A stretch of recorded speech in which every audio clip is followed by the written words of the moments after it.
And then I looked at what this dialogue was all about in the brief that is available on the internet.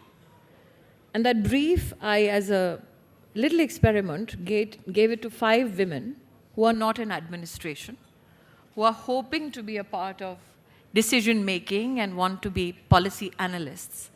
And I told them that read the ORF brief and then tell me what should I say today.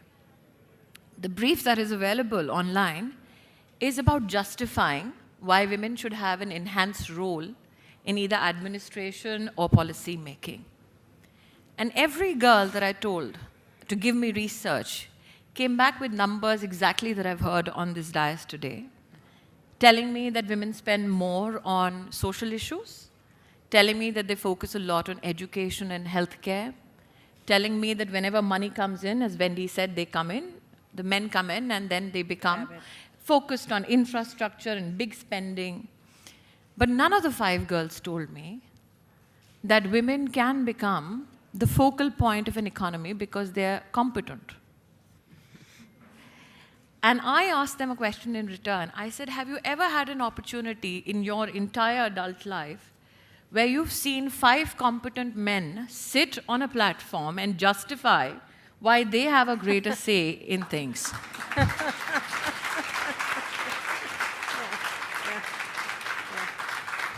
So we have 5 women here from across the world speaking for our entire gender and convincing people why women should be a bigger part of decision-making.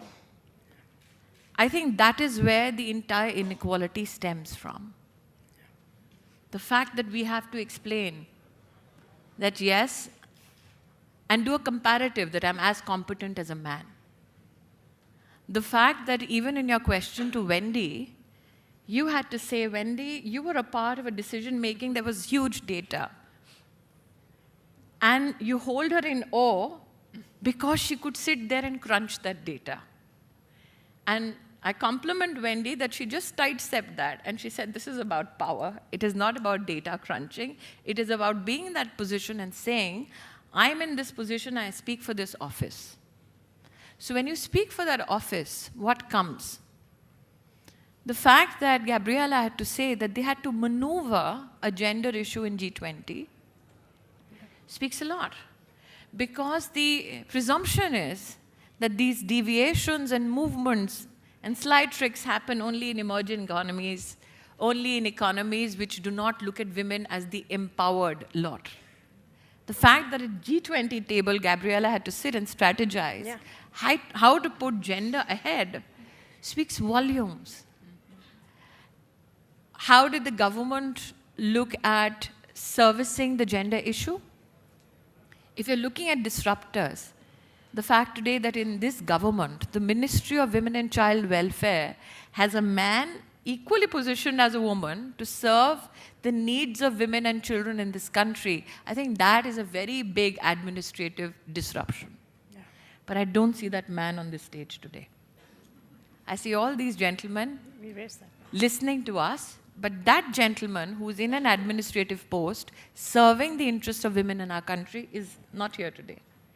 And I think that should give us a little pause for introspection, that whether we as women only identify our gender to be the problem solvers, or do we view men equally participative in administration of applying themselves to solutions that men and women both need in our country.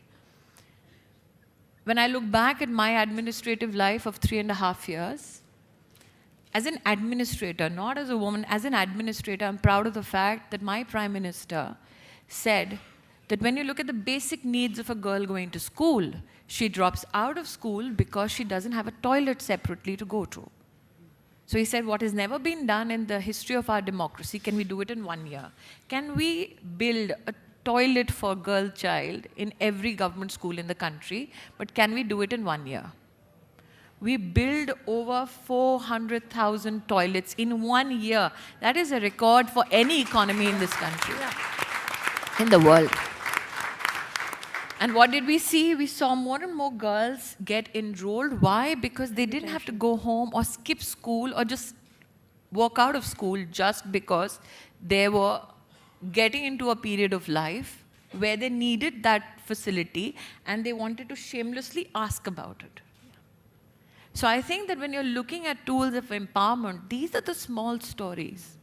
I have the story of this young 37-year-old tribal girl who becomes a sarpanch and says that, well, mostly the citizens that I serve come from poor families. What do I do?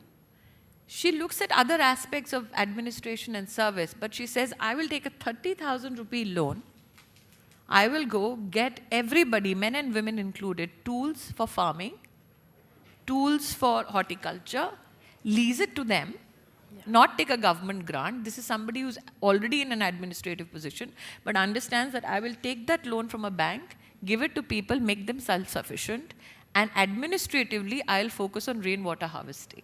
For me, that tribal girl, 37 years of age, she is a hero.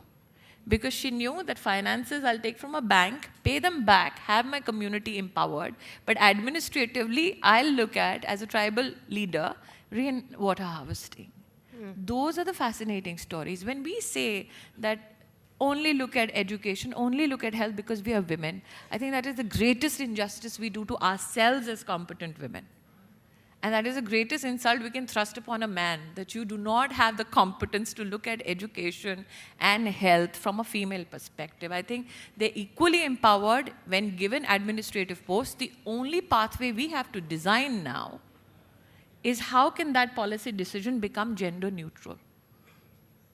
The only decision I want as a woman today is not to be excluded from the whole process just because I'm a woman. Exclude me by all means if I'm incompetent. And I think that is the balance that we need to reach. Like Wendy said, and I clapped the loudest when she spoke, don't be afraid when you sit there and exercise that power. Don't be squeamish about it.